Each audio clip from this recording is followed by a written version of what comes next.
by The Paul Finebaum Show, presented by Johnsonville. And what a beautiful day it is in Athens, Georgia, as we hit the penultimate weekend of the college football season. They call it Cupcake Weekend in the SEC, but if you're the University of Georgia, you would take great exception to that. Texas A&M, still a very good team, comes into town, and we welcome you to Athens. Second time we've been here this year. The first time, South Carolina game, the Dogs lost. We don't want to bring bad luck, but tomorrow is a very difficult game. We'll spend a lot of time talking about that and some of the people that we'll be talking with about it as well. Let's get to some headlines from this day. And Alabama no longer plans to redshirt the other Tagovailoa. Tua's little brother, who is a freshman, has played 4 games, so he may be called on tomorrow against Western Carolina and perhaps against Auburn and who knows where else, as Alabama tries to fight its way back into the playoff picture.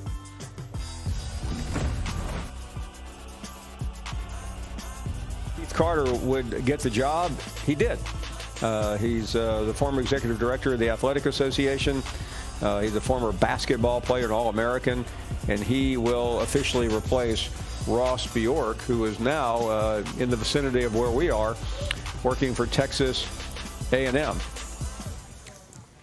When we come to Athens, we do not disappoint. We have a lot of major guests to share with you today. Start with Tebow, and then we'll make our way around the SEC to go to Auburn with Alyssa. We'll have Coach Jim Donnan on set, Greg McElroy, who is covering the LSU game, Jordan Rogers, who is at Missouri, where Tennessee tries to let its presence be known, Vince Thompson, the renowned sports marketeur, Laura Rutledge. Yes, Kirby Smart, always nice with his time. He'll be by in about 2.5 hours right here on our set. Mike Griffith, that's always must-see TV, and the former All-American here, Rennie Curran. We'll also get to your phone calls in just a moment at 855-242-7285. I want to address something that occurred here last night. We were having a conversation about the college football playoff and about its chairman, Rob Mullins, who is the athletic director at the University of Oregon. And I have been critical of the process. I have been critical of the fact that Mr. Mullins is representing Oregon as the athletic director, although officially he's not representing them as the chairman of the college football playoff. And I said some things that quite frankly were wrong and inappropriate. And this morning on the way over to Athens, I called Rob Mullins out in Oregon and personally apologized to him, telling him that it doesn't matter what I intended to say. I am responsible for what I said. He was magnanimous in accepting my apology. We both agreed to get together soon and hope to get to know each other better, because he could not have been kinder in receiving my call, and I could not have been more incorrect in what I had to say about him last night. So let's move on and take your phone calls at 855-242-7285. And let's go to North Carolina, and Byrne is up next. Go right ahead. Paul. It's your boy Bird, man. How are you? Hey, what I tell you about them dogs, Paul. Now we got one more good one before we get to LSU in the championship. I mean, in the SEC championship. But what did I tell you, Paul? Honestly, I do not remember. Tell us what you told me. Well, Paul, I'm the caller who called last Friday. I was defending my boy Mike Griffin. Okay. And everybody was doubting them dogs, Paul. Not you. You actually set the record straight against me. Listen, Bird. I thank you for the call, by the way. When Georgia lost to South Carolina, I was on the program up in New York with I think it was Dan Orlowski, and And he said the Dogs were done. And I said, I don't think so. I've watched this before with Kirby Smart. I saw it last year. And even though it was hard to explain a path back, I did have faith in Kirby. I happen to think he's one of the best coaches in college football. And so far, so good if you're a Dog fan. Thank you very much. Let's go to San Antonio next. Go right ahead. Hey, what's up, Mr. Paul Finebaum? I'm sorry I haven't called the show lately. I've been busy with my tutor. Well, good. I'm glad to hear everything's going well. Thank you, Paul. Look, I know a lot of people are judging us and thinking we're not going to beat Georgia.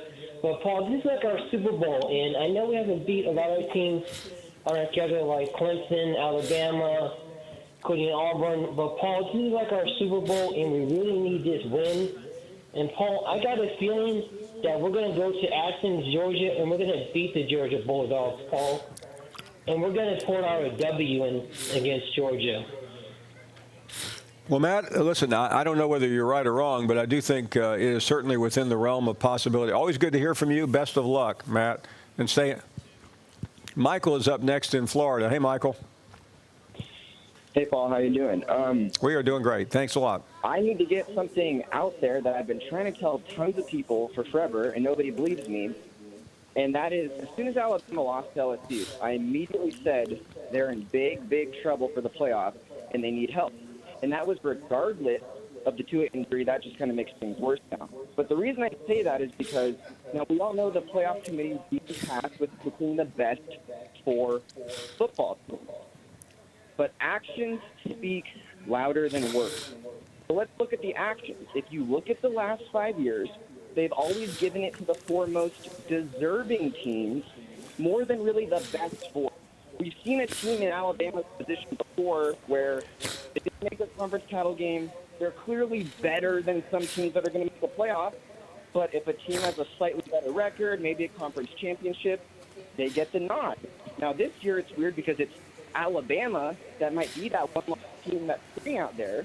But I really think a one-loss Oregon, Utah, Oklahoma, or even Baylor is going to get selected over them just because of what the committee's done in the past. I mean, how do you explain Washington getting in 2016 over 2015 Ohio State team getting left out when they had them favored over Michigan State, who they lost to, and to Oklahoma? We know Ohio State would have put a better fight against Alabama that year than. Yeah, listen, I appreciate your passion. Unfortunately, the connection was not great, so maybe we can work on that. John is up next in Atlanta. Hello, John. Hello, Paul. How are you? Long-time listener, first-time caller. Thank you very much. Definitely. I just wanted to ask you two things. I'm a long-time USC Trojan fan, and before I go to the Oregon thing, I just wanted to ask you on what you think the Trojans would need to do in terms of getting back to maybe winning 10, 11 games, whether it's coaching, better recruiting, with your knowledge and expertise. What do you think the USC Trojans need to do to get back to the level they once were? Well, listen, I think they need a change, and I know this season has turned out better than expected, but sometimes you just have to make a change and set a new path. Right. And I just don't think Helton is the right coach. I agree. And if he stays, you're going to be here next year going, okay, if he wins this game. Sometimes things are just inevitable. And I think that's one of those cases. So who's the best choice? I think you need somebody that's very capable of running a big-time program. And that's either someone who's done it before or someone who is ascending. I really have not kept up with this in the last couple of days where the school is, but I'm pretty sure come Sunday there'll be at least an announcement that a new coach is coming.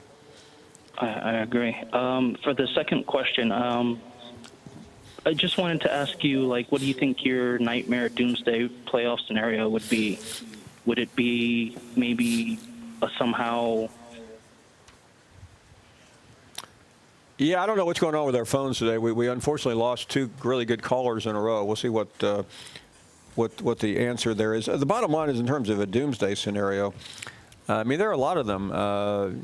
They would include maybe Texas A&M beating both LSU and Georgia, Oregon and Utah losing this weekend, Ohio State losing. I mean, there are quite a few scenarios out there. Anyway, we are going to take a break. We will try to get these calls.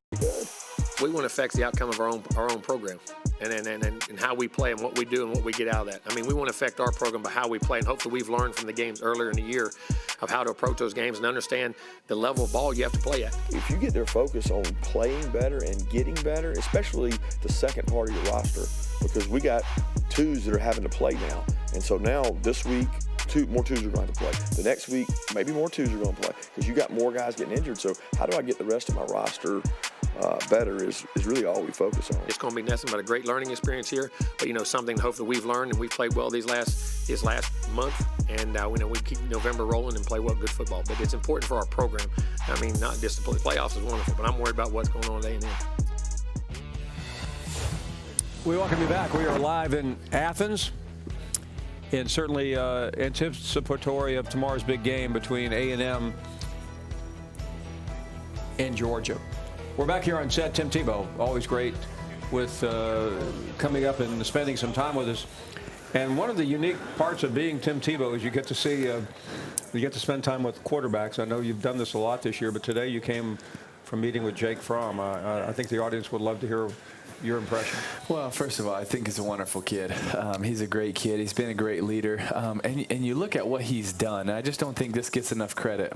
Back to back SEC championship games. I mean, he's the first quarterback to do that since Danny Werfel. Wow. That deserves a lot of credit, and I think it gets lost a little bit because he doesn't put up the same stats that Tua puts up, or Joe Burrow, Jalen Hurts, some other guys. But when Jake has a great game and a perfect game in this offense, he's not going to have the same stats.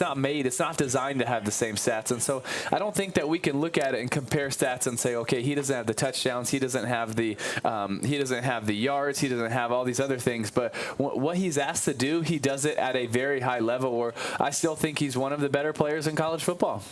Well, I want to ask you about just to characterize him and describe him, because there is a lot of, I think, misinterpretation of what he does because of the system. Explain to all of us who don't know it like you do. First of all, you don't have it's a system where it's complementary football. He's not asked to go in the shotgun, play no huddle, and go score 45 points. He's asked to run his system. Doesn't mean that it's any less than Joe Burrow or Tua, but it's to be able to manage. It's to go to the line. It's to check. It's to be a great leader. It's to have a high completion percentage. It's to keep the ball away from the opposing team. It's all of these things, and their goal is to be able to put it all together. Obviously, score touchdowns. That is the goal, but it's not just to score as fast as possible. There's a different goal in mind than the fast-paced RPO of Alabama or LSU and Joe Burrow. They're different systems. This is a system that Kirby's put into play. I think if you put Jake in another system, I think he'll succeed at that. But he's running this, and he's running it at a very high level. People around this program, Tim, always talk about some of the things you can't see, and they point to his leadership skills. Yeah. You understand that maybe better than anyone. Well, he is a really great leader, and I think it starts with him by really serving his teammates. He does a great job of that. He does a great job of it. Him and his girlfriend to make cookies for him, or they go out of their way, or they help him. And I think he's really become even more of a leader because also what he's gone through in the public's eye with him and Jacob Eason and then Justin Fields and being a consistent guy. And we talked about this last week.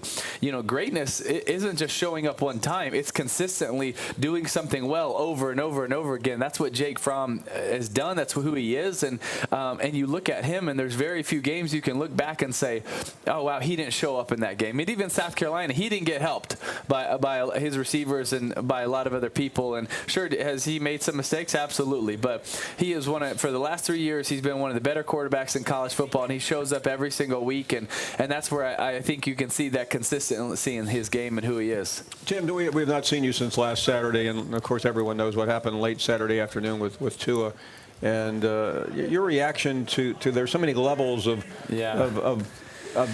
Tua being in the game, staying in the game. I'm really interested in what you have to say about the whole thing. Last Saturday morning we were talking on our show on SEC Nation in the morning, and my thought was I wouldn't have him play for a lot of reasons, but I would just have to rest him and have Mac Jones play, and then be able to get him ready for the Iron Bowl. But I also don't knock Coach Saban at all. He was doing what he thought was right for his team, and he's the best in the history of college football and ever doing it. So I don't agree with the people that are knocking him either. He was trying to do what was right. Tua was pleading for it, and it's just a freak thing, a freak accident. And but I think the one thing about it that's special is how Tua has handled it, because I do believe that sometimes you can turn the greatest test in your life into a testimony, and Tua is doing that with how he is acting. And I was texting with him Saturday night, only a few hours after he got injured, and he's saying things to encourage me about it. And I think if you listen to Coach Saban's, I called on him to encourage him, he encouraged me. I called him the next day to encourage him, he encouraged me. Tua is not only is a special player, he's a special young man. The perspective that he has, and I think that it's unfortunate, it's a tragedy, it's disappointing for him, but I think that Tua is going to handle it as gracefully as almost anybody could. Tim, I want to close by talking about something extremely personal. You shared some news this week that really quite frankly devastated almost everyone who saw it. And I'm no more unique than everyone out there. We've all lost special dogs. And you talked about Bronco, and I didn't know Bronco. I think I met him at your house, and he seemed like a lovable dog. But I don't know. So many people are just really upset about this, and I know you are, of course, upset because he was your dog. I think if you've ever been attached to a pet, then they're so close. They're like family to you. And I know that's what Bronco was to me and my entire family. And before we were letting him go, the whole family, literally all over the world, was FaceTiming in to say bye to him. And it's like it's part of your family. And but I think it's also you're grateful for the joy that they bring for so long, and obviously it's a really hard loss, and it's devastating to me and a lot of my family, and there's a lot of tears with it, but at the same time we can remember all the joy, and I think that's one of the things that pets really bring. Yeah, and I do now remember that night at your house, and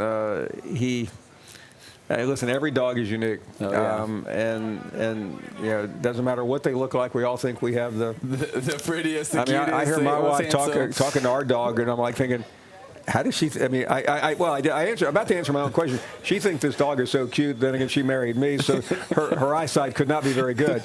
But I just I don't want to overdo this, but I think sometimes maybe you don't even appreciate or realize the effect that you have, because I've heard from countless people who don't know you and certainly didn't know Bronco, but they all were affected in different ways. I'll tell you what, I think he affected a lot of people just in sharing his story, and all the people that got to meet him when I brought him to SEC Nation, when you get to come to the house and see him. I think that's one of the things about sometimes pets and their unconditional love and the joy that they bring is it's contagious, and it truly does affect people and really does change them. Well, it can make even the most cantankerous people likable at a very short time. Tim, I know you got a lot to do.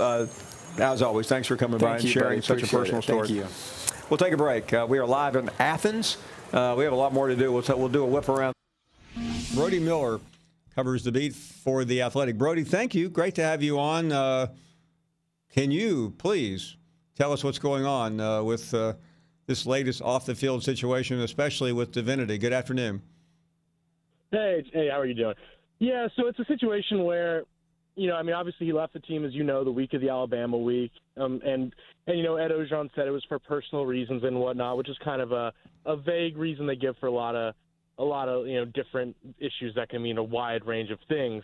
Now that he's back, Ed Ogeron said on the radio this week and on his teleconference this week that he's back on the team, but he will not be able to play. He gave the date of the earliest him being able to return would be a hypothetical national championship game, which kind of confirms what most of us had been hearing around this beat, that, he was going to be suspended for about 6 games for disciplinary reasons. He was already planned to be suspended or held out for 3 games this season before this latest issue, and now it was going to be 6 games, and now I think they're bringing him back, which really comes down to more of a want to help the kid out, want him to be around the team, think that'd be better for him, better for preparing for the draft and the NFL and all these things of actually working with the team every day. Also, I think it will help the team in a lot of ways, having, one of the more vocal IQ guys on the team kind of around every day. But, I mean, it's still a fluid situation. I don't think anything's completely ironed out, but Michael Devaney is not expected to play anytime soon.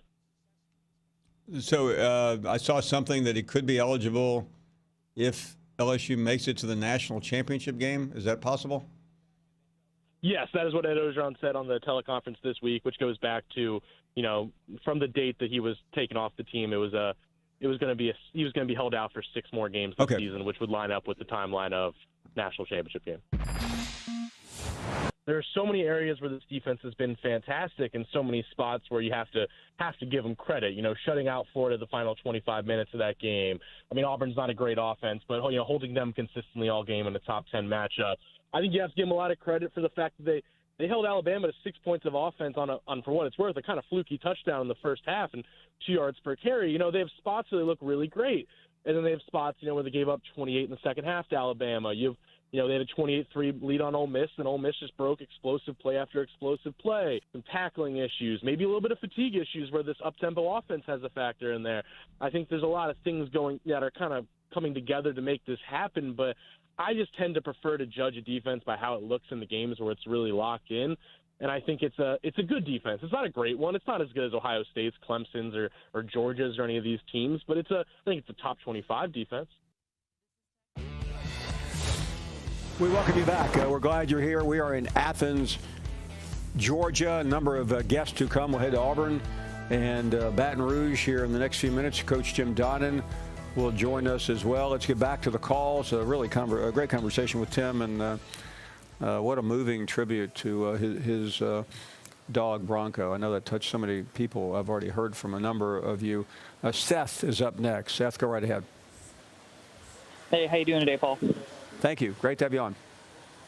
Yeah, Paul, just a quick question. I noticed you've gone on a couple of shows and talked about how atrocious LSU's defense is. But, I'd like to argue that without a couple of late touchdowns that came in garbage time with backup players, we actually don't have that bad of a defense. You give up 2 late touchdowns to Vanderbilt, 38 to Texas, second game of the year, and 2 touchdowns to Alabama on absolute blown coverages. And Ole Miss put up 400 yards rushing on us, but they also put up 300 yards rushing on Alabama. Sure. But no one seems to care about how bad their defense is. Well, but here's the only thing I would ask you. I mean, if it's happened once or twice, but it seems like it's happening every game. Every game, it's happened 3 times, Paul. 3 times. Well, I mean, listen, when I talk about games, I'm talking about the important games. I'm not talking about the tomato cans. I mean, you mentioned Texas, you mentioned Ole Miss, Vanderbilt, Alabama. Absolutely. But when it comes to LSU's defense versus Alabama's defense, Alabama gave up 300 yards rushing to Ole Miss. Listen, well. I'm not arguing. I mean, LSU's defense is challenged. I mean, Alabama's defense is dreadful at times. True. All I would say is, but we're talking about a team that's number 1 in the country right now. That's the reason why there is some scrutiny. Seth, thank you. Appreciate you joining us. Austin is up next. Good afternoon, Austin.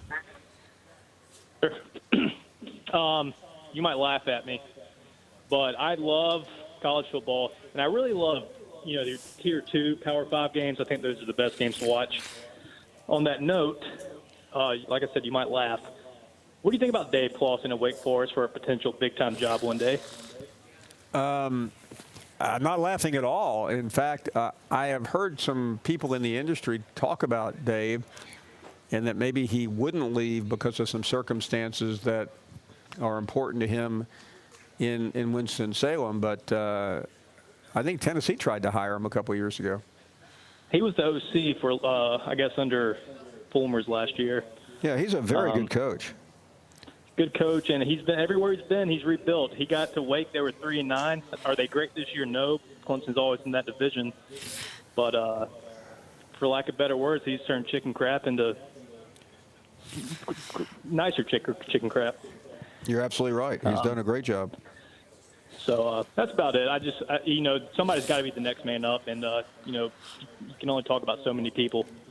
No, listen, Austin, you raised a coach that I think a lot of people would like to have. Hey, thank you for the call. Walt is up next. Walt is in Arkansas. Good afternoon. Hey, how you doing? Glad to get in. Just wondered, in your opinion, who would be the best coach available in the season to go after for Arkansas? Well, I mean, listen, I think when you talk about who I think is the best fit there, it would be Gus Malzahn. He's a proven coach. He understands. He's been there before. He's from that, went there. I mean, I think he's the best coach you could get. Now, I have no idea whether he's gettable. Yeah, he seems to like it in Auburn until they turn on him and boot him out the door. Well, I've argued over and over again that in the next couple of days may prove one way or the other, but if you do a reasonably good job, which he has, and people still don't appreciate you, why stay? Yeah, you know what they did to Tommy Tuberville? Well, yeah, I mean, I do remember. Tommy Tuberville had beaten Alabama 6 years in a row, but the problem with Tuberville is that the program took a nosedive, and his final year was an absolute disgrace. You think Coach from Memphis would be a good team? I know he doesn't mention that when he's running for office, but I covered it. No. Yeah, he's probably not going to mention that one. No. When you don't listen. I mean, Tuberville has been a friend of mine for a long time. Could he have turned it around at Auburn? Maybe, but it is a fact that 3 years after he was fired, they won a national championship. Hey, thanks for the call. Appreciate it. John is up next. John, thank you. Good afternoon. How are you? John, you there? Good afternoon, Paul. Yes, good afternoon, Paul. Thank you. Great to have you on. Hey, in the spirit of Thanksgiving, I just wanted to say thanks to you and your listeners for 2 or 3 pretty important things. Number one, about this time 6 years ago, my wife and I had the opportunity to move back to the Southland. You know how you do with your career and whatnot. You move all over the country and you sort of lose your roots. So we were able to come back 6 years ago. I tuned into a number of your programs, and I realized from your listeners and from your call-in program just how much I had missed being at home. And so as I hear the things you talk about and the way you discuss them, it is really good to be back. So I just wanted to say thanks to everybody listening for making a Southern boy feel Southern again. Well, thank you. That's really nice to hear for all of us here. There's a couple other things if you got a minute. Number one is, one thing I've always admired about you, Paul, is the fact that you're always so gracious and so respectful to your listeners. Hey, listen, no matter who calls in, no matter where they rate on the knucklehead meter, as I call it, you're always so good to them, and I've always admired that. But now with those 2 things said, what I'm really calling about, and I think you'll know where I'm going very quickly here, is about your tweet from yesterday, the one relating to Plumlee and to Tua, and your comment that faith is more important than football. Well, listen, John, thank you very much for saying that. Let me make sure the audience understands. I don't think I'm smart enough to come up with that comment. That comment came from Plumlee when he was on the program. He was talking about Tua, and that's what he said. So please, thanks for giving me credit for something I didn't do, but I can't accept it. It was John Rhys Plumlee who said that. Paul, you know what? I guess at the end of the day, whether it's the players or yourself or whoever, we all realize that God has given us a platform, big, little, in between, you, me, and all your callers. And those kids are something special. For them to take that platform and say, okay, I understand this is about something bigger than me, their family has got to be proud. And I also wanted to tell you. Yeah, John, let me read that for those who didn't hear it. When John Rhys Plumlee was on this program, we asked him about Tua. And he said he's a great player and you hate to see him get hurt, but his identity isn't in football. I think anyone can see his identity is in Christ. Paul, again, for the record here, when kids like that take a stand, they understand what it's all about. They realize it's something bigger. And I just want to say amen to them, amen to you for using your platform like you do. They're making more difference than they know. You're making more difference than you know. And I just want to say happy Thanksgiving from our house to yours. And again, God bless you. Thank you so much. What a fantastic call that was. Thanks, Sean. Really do appreciate it. We're up against a break. We are live in Athens. Many more guests to come. We'll start making our way around the SEC to preview some of the. We had a really, really good opportunity coming in with the number one ranked team coming into Oxford, and so we really wanted to make a statement and get some momentum here in Oxford, And so everybody really likes to see what I did, but I can't do it by myself, And so if you go back and watch the film, the O-line strained all night. They really gave us a push when we needed to, and Jerrion and Snoop had a really, really big night, drawing the defense to them. And so when I pulled the ball, made it really, really easy on me with the receivers blocking downfield for me and everything. And so good team effort. We just we came up short. You just kind of say a little prayer for them. I saw it before our game started. We hadn't left the hotel in Tupelo yet. Headed to Oxford, and so I was watching the game, and I saw he went down, and then I saw later in the game the ambulance showed up, and so just said a little prayer for him because being in this situation, he's a really, really good player. I think everybody can see that, but it's a tough situation to be in. When you get injured when he's having such a great year, and you hate to see it. But I know that his identity isn't in football. I think that everybody can see that his identity is in Christ, and so I think. He's going to bounce back and recover quickly and hopefully see him do big things. When baseball season rolls around, that we can be prepared and not be so far behind the ball, and we can catch up pretty quickly. And so we've been working at it. Mainly right now we're really focused on football, though, since we're in football season, but just keeping the rust off, really, our swings. Is there more pressure on you playing the piano or trying to deal with Derek Brown and the Auburn defense? I don't know. I think it kind of helps you in both ways, and being able to perform, Growing up, I've always been a performer, whether it be on the football field or the baseball field or whatever I was doing, or in the, performing in front of people at a concert or piano. And so I've always liked to be in front of people and show them what I can do and display the blessings that God has bestowed upon me. And so I think they're probably about even. They're not much far apart. Well, I have to hand it to you. I mean, you blow me away here with some of these answers. This is the Paul Finebaum Show, presented by Johnsonville. We welcome you back. We are glad you're here, and it's a pleasure to have Alyssa Lang join us as we start to look ahead to some of tomorrow's big games. Alyssa is in Auburn, Samford coming to town. So, Alyssa, certainly Auburn is going to be able to take care of Samford, but give us the mindset of the Auburn team and that campus a week after a difficult loss to Georgia and a week ahead before Alabama shows up.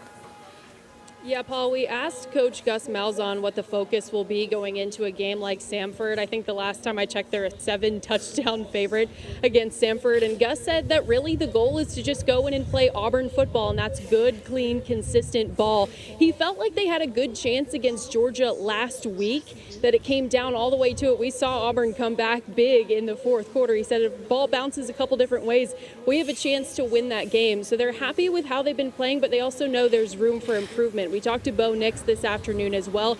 He's constantly on a learning experience throughout this freshman year he's having in the SEC. He says every week he learns something new, and that won't be any exception tomorrow against Samford. When you play a game like this, sandwiched between your two biggest rivals, I realize you can't do anything about it. You have to play the game, but what are you trying to get out of it? Yeah, I think there's a couple different things, especially for Auburn offensively. We know what they can do defensively. We've seen that defensive line just terrorize quarterbacks across the SEC.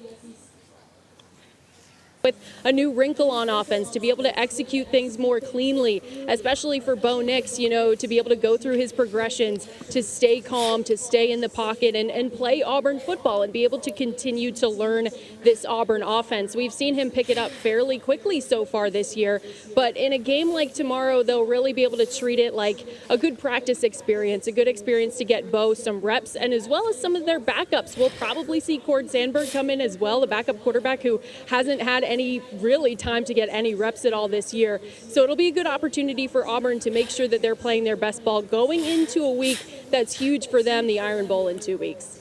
Alyssa Lang covering the Samford-Auburn game. 26 years ago, Auburn stole Samford's coach, Terry Bowden. And they ended up leading Auburn to a perfect record the next year. So there's a little bit of history. I think Jimbo Fisher was on his staff. Thank you very much, Alyssa. Great to have you on. Thanks, Paul. So we are going to get back to your phone calls at 855-242-7285. And James is up next in Tennessee. Hello, James. Hello, Paul. How are you doing today? We are doing great. Thank you. Yeah, it's my first time calling. I met you at a Tennessee and Alabama game, I think, a year before last in Knoxville. And just as soon as SEC Nation went off, me and my daughter hollered at you, and you came over and talked to us, and I appreciate that. Well, thank you for mentioning that. I got two questions. Well, one question and one story. With this year's Alabama team, I think I heard you say yesterday or day before yesterday, there's 19 seniors that is leaving after this year. Is that right? I believe so, yes. What do you think next year looks like? Well, I think it all depends on who the quarterback is, and I think these next few weeks are critical. You know, is it going to be Mac Jones? Will it be the freshman from California who everyone is raving about? Don't forget, there's always that possibility somebody could be a graduate transfer, a la Joe Burrow. So you know, I think it's still it's almost impossible to know. I do know one thing: the schedule is going to be much more difficult, just from a conference standpoint. Georgia will be at home. LSU is going to be on the road. I can't remember who Alabama's opening game is. I know it's I think. So Alabama opens next year against USC. Impossible to tell really how good they'll be, assuming they have a new coach. So already that schedule sounds more ominous. Yeah, more ominous than this year. Hello? Yeah, I think again, thanks for the call. We are, who knows what's going on here.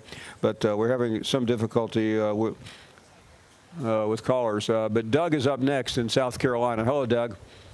Hey, how you doing, Paul? We're doing great. Thank you for the call. Yeah, first of all, I want to say when I watched Coach Kiffin a few weeks back on your show, he said that if I'm not mistaken, that they recruited Hurts, Tua, and Matt Jones at the same time. That is correct. Well, no. I think Hurts was a year before. Okay. Well, it seems to me like a great offensive-minded coach like Coach Kiffin. He wouldn't recruit a weed between two flowers. So Matt Jones obviously must have some kind of athletic ability. He just hasn't been able to get it, showcased yet because he ain't had no time. But I think Alabama fans ought to give him a chance because the kid might turn out to be really good. And listen, hey, Doug, hold on a second. Doug, it's not. Thanks for the call. It's not a matter of whether Alabama fans give him a chance or not. He has an opportunity tomorrow, and he has the biggest opportunity of his career next week. So there'll be enormous pressure on him against Auburn if he succeeds. Certainly, much will be said about him, and let's hope he has a good game. Thank you. Keith is up next in Oklahoma. Hello, Keith. Hey, how you doing, Paul? Hey, thank you. I've got an opinion, and everybody's got one. It's mainly to do with Clemson, and I watched Tuesday night where they picked the Final Four, and all they talk about is strength of schedule, resume. But none of them ever say anything about Clemson's schedule. Then you have Georgia sitting there, who got beat by South Carolina. Alabama got beat by number one, and they're below them. I don't understand that. But my main problem is you win a national title, you automatically get in the Final Four. Because Clemson, they about got beat 2-point conversion by North Carolina. They'd have won. But nobody on that show says anything about their schedule on that Tuesday night. Well, you have to remember, listen, that show is to reveal the top 25. I've heard, I was on that show the week before, and I'm pretty sure I heard some reference to schedules. I mean, they break everything down. So, I mean, it just at some point there's only so much you can say about Clemson's schedule. Now, the reason why I don't think you're hearing much about Clemson's schedule is because they have, since the North Carolina game, they have performed at such a high level, albeit against crummy opposition, but they still have played very well. Hey, appreciate your show. Thank you very much. Jim is up next. Jim, good afternoon. Welcome to our show. Hi, Paul.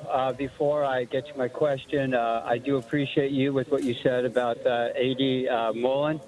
There's one thing that we've come across, at least I've been calling for 8 years now, that I've noticed is you have no problem coming back and admitting when you feel you're wrong, regardless whether they think you're wrong or not. And I appreciate you greatly for that. Well, thank you, Jim. And listen, I was wrong, and I mentioned, for those who didn't hear it, and obviously a lot of people didn't, I called Rob this morning, and we had a nice conversation, and I expressed to him my sincerest apologies. But people hear what they want to hear. There are a lot of lazy journalists out there who just pick something up and want to opine and sermonize, but that's fine. I'm wrong a lot, and I think the only way to have credibility is to fess up to it. I mean, I say a lot of things I mean, and when I say something that comes out, I mean, I still said it. There's no way of getting around it. I'm not going to equivocate. I tried to do whatever I can do to correct the mistake. So thank you for the call. We are up against